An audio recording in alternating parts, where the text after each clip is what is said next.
इंतजार करने वालों को सिर्फ उतना ही मिलता है जितना कि कोशिश करने वाले छोड़ दिया करते हैं। देखिए, जो कोशिश करता है उसी को सफलता मिलती है। कहा गया है कि कोशिश करने वालों की कभी हार नहीं होती, लहरों से डरकर नौका पार नहीं होती है। और देखिए, एक और स्टेटमेंट है। कहा गया कि भगवान के भरोसे मत बैठिए, क्या पता भगवान आपके भरोसे बैठे हों। तो आप अपने कर्मों पर विश्वास कीजिए। अगर आप कर्म करेंगे तो आपको फल जरूर मिलेगा।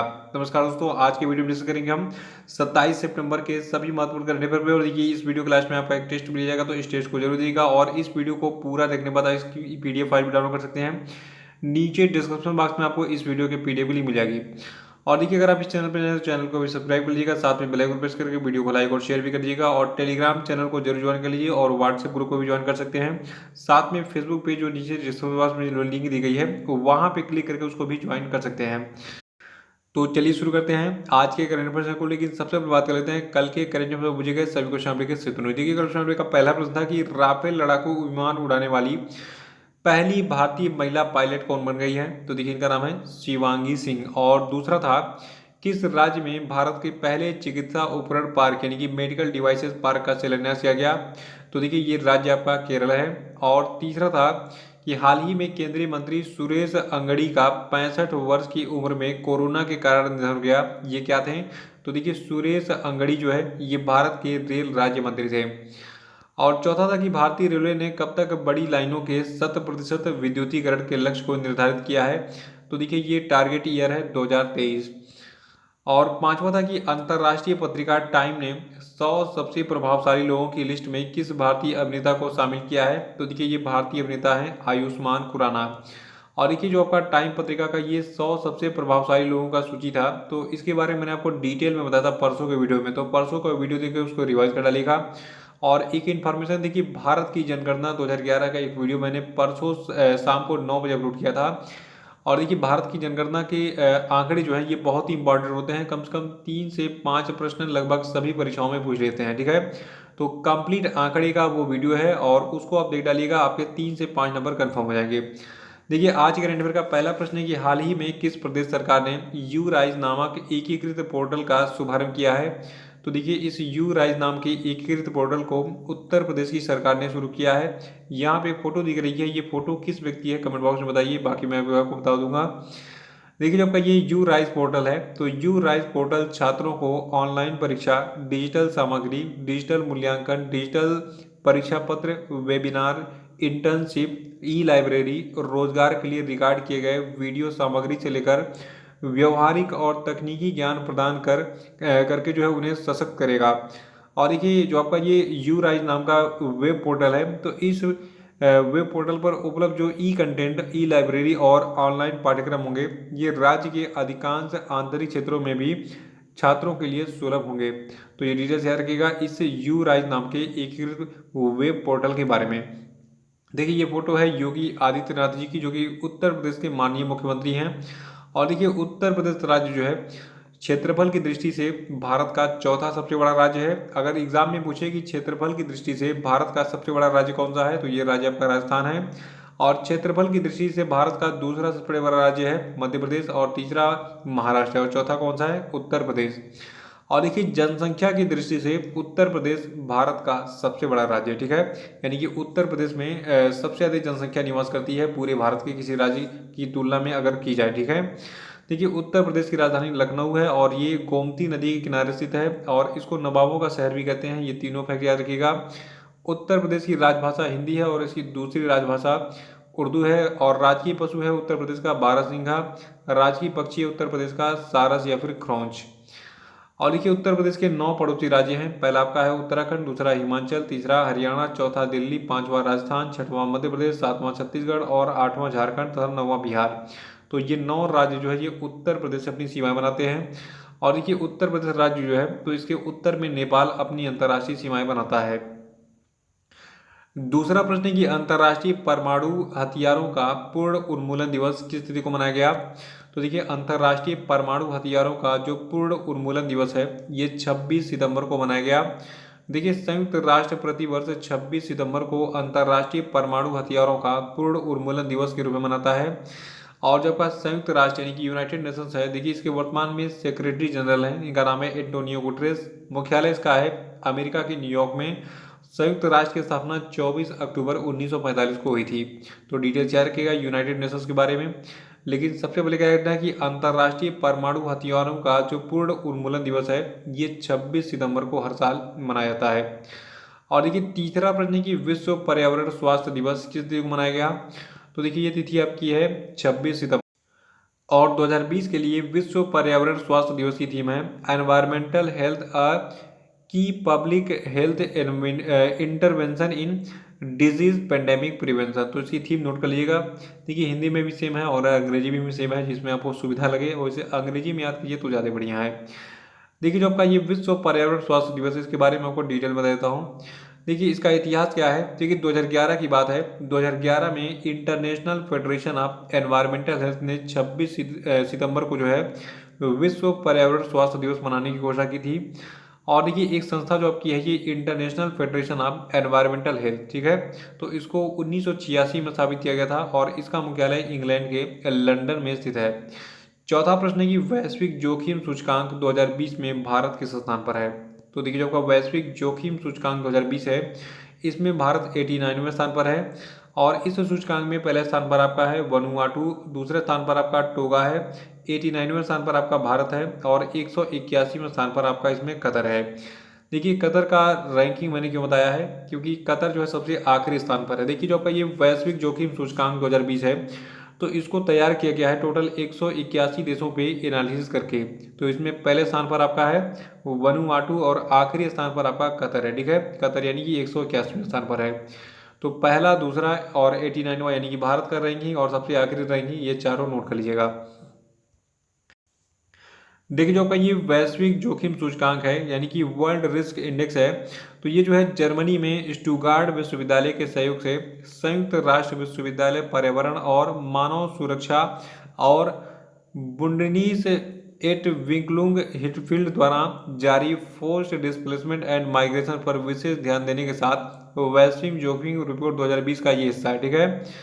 और इस सूचकांक में देखिए भारत जो है ये दक्षिण एशिया में चौथा सबसे अधिक जोखिम वाला देश है, ये लाइन नोट कर लीजिएगा।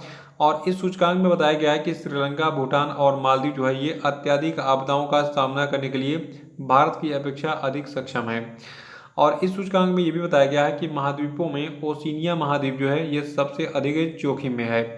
तो ये डिटेल शेयर रखिएगा वैश्विक जोखिम सूचकांक 2020 के बारे में। जितने भी आंकड़े मैंने बताए हैं देखिए एक एक लाइन आपको नोट करना है, यहाँ से एक एक प्रश्न बन सकता है एग्जाम में। पांचवा प्रश्न है कि भारतीय अंतरिक्ष वैज्ञानिक सतीश धवन का जन्म कब हुआ था। देखिए भारतीय अंतरिक्ष वैज्ञानिक सतीश धवन का जन्म हुआ था 25 सितंबर 1920 को और इस साल इनका बर्थडे मनाया गया है 25 सितंबर को। देखिए इनका जो जन्म हुआ था ये हुआ था श्रीनगर में 25 सितंबर 1920 को। और जो आपके सतीश धवन जी हैं, ठीक है, तो इनकी मृत्यु हुई थी 3 जनवरी 2002 को बेंगलुरु में। देखिए सतीश धवन जो है ये एक अंतरिक्ष वैज्ञानिक थे यानी कि इंडियन एरोस्पेस इंजीनियर थे। और आपको बता दूं जो आपके सतीश धवन जी हैं ये भारतीय अंतरिक्ष कार्यक्रम के को जो है ऊंचाइयों तक पहुंचाने में इनका प्रमुख योगदान रहा है। और देखिए इन्हें जो है विक्रम साराभाई के बाद देश के अंतरिक्ष कार्यक्रमों की जिम्मेदारी सौंपी गई थी और इसरो का अध्यक्ष फिर बाद में बना दिया गया था किसको, सतीश धवन जी को। और सबसे खास बात साल 2002 में इन्हीं के नाम पर आंध्र प्रदेश के श्रीहरिकोटा सेंटर का नाम सतीश धवन अंतरिक्ष केंद्र रखा गया, ये चीज नोट कर लीजिएगा। और आपको बता दूं जो आपके सतीश धवन जी हैं इन्होंने ग्रामीण शिक्षा, रिमोट सेंसिंग और सैटेलाइट कम्युनिकेशन पर भी कई महत्वपूर्ण शोध किए थे। तो भारत के जो सबसे महान इंडियन एरोस्पेस इंजीनियर थे, ठीक है, सतीश धवन, इनके बारे में डिटेल्स शेयर रखिएगा। और छठा प्रश्न है कि भारत और किस देश के बीच में रक्षा उद्योग ग्लोबल आउटरीच पर एक वेबिनार का आयोजन किया गया। तो देखिए अभी हाल ही में भारत और इजराइल के बीच में रक्षा उद्योग ग्लोबल आउटरीच पर एक वेबिनार का आयोजन किया गया था। और इस वेबिनार का विषय क्या था ये भी एग्जाम में पूछा सकता है। देखिए इस वेबिनार का विषय था Indian defence industry global outreach for collaborative partnership webinar and expo, अर्थात सहयोगात्मक भागीदारी के लिए भारतीय रक्षा उद्योग की वैश्विक आउटरीच। सातवां प्रश्न है कि किस अभिनेता को सीएट का ब्रांड एम्बेसडर बनाया गया है। तो देखिए ये अभिनेता आपके आमिर खान हैं जिनको सीएट कंपनी का ब्रांड एम्बेसडर बनाया गया है। देखिए आपको बता दूं, आरपीजी एंटरप्राइजेज यानी कि जो आपका राम प्रसाद गोयनका ग्रुप है, तो इसी की टायर कंपनी है सीएट। और सीएट लिमिटेड ने आमिर खान को 2 वर्षों के लिए अपना ब्रांड एम्बेसडर बनाया है। आमिर खान अब टायर का प्रचार करेंगे सीएट कंपनी का। और 8वां प्रश्न है कि हाल ही में पद्मश्री पुरस्कार विजेता शेखर बसु का निधन हो गया, ये क्या थे? देखिए आप लोग वीडियो को लाइक करना भूल जाते हैं, तो थोड़ा सा यह मैं आपको दिला दे रहा हूँ। वीडियो को भी तुरंत लाइक कर दीजिए, फिर आगे बढ़ते हैं। देखिए हम बात कर रहे हैं एक पद्मश्री पुरस्कार विजेता व्यक्ति जिनका नाम है शेखर बसु, ठीक है। तो देखिए जो आपके शेखर बसु हैं, ये भारत के एक परमाणु वैज्ञानिक थे और इन्होंने भारत सरकार परमाणु ऊर्जा विभाग के सचिव और भाभा परमाणु अनुसंधान केंद्र के निदेशक के रूप में काम किया था। और देखिए जो आपके शेखर बसु हैं, इनका जन्म हुआ था 20 सितंबर 1952 को बिहार के मुजफ्फरपुर में, जहाँ की लीची बहुत फेमस है। और जो आपके पद्मश्री पुरस्कार विजेता शेखर बसु जी हैं, देखिए इन्होंने भारत की पहली परमाणु संचालित पनडुब्बी आईएनएस अरिहंत के लिए अत्यधिक जटिल रिएक्टर विकसित किया था। तो ये चीज नोट कर लीजिएगा कि भारत के एक बहुत ही महान पद्मश्री पुरस्कार परमाणु वैज्ञानिक थे शेखर बसु, ठीक है। इन्होंने भारत की पहली परमाणु संचालित पनडुब्बी आईएनएस अरिहंत के लिए अत्यधिक जटिल रिएक्टर विकसित किया था। और देखिए इनके बारे में कुछ और भी डिटेल्स हैं। देखिए ये जो है तारापुर और कलपक्का में जो परमाणु रिसाइकिल संयंत्र हैं, तो इनके डिजाइन, निर्माण और संचालन के पीछे इनका महत्वपूर्ण योगदान रहा।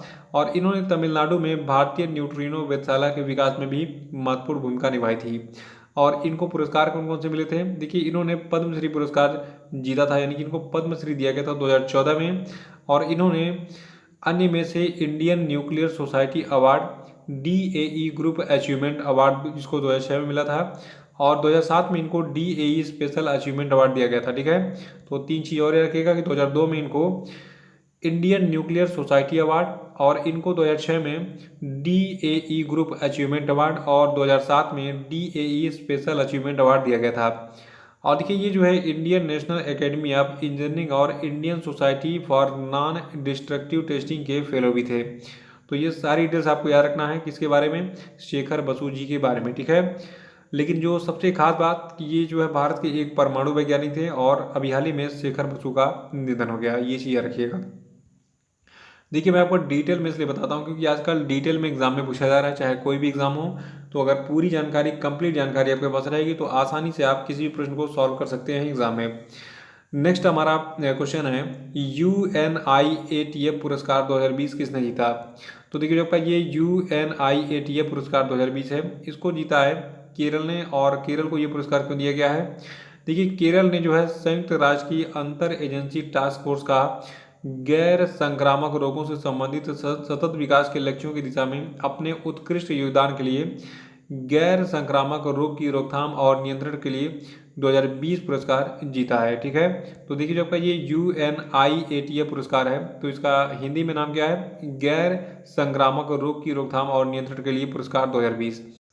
और जो आपका केरल राज्य है, देखिए इसके मुख्यमंत्री पिनराई विजयन और राज्यपाल हैं आरिफ मोहम्मद खान। और केरल के लोकेशन देख लीजिए, देखिए इंडिया का जो सबसे दक्षिणतम बिंदु है तमिलनाडु के जस्ट बगल में आपका केरल है। तो केरल जो ये तमिलनाडु और कर्नाटक के साथ अपनी सीमाएं शेयर करता है।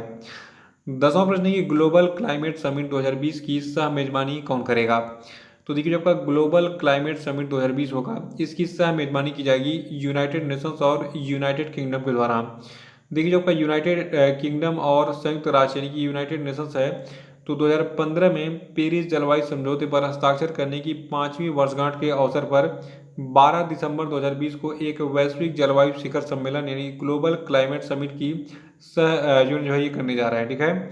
और जो आपका संयुक्त राष्ट्र जो आपके संयुक्त राष्ट्र महासचिव है, देखिए इनका नाम है एंटोनियो गुटरेस।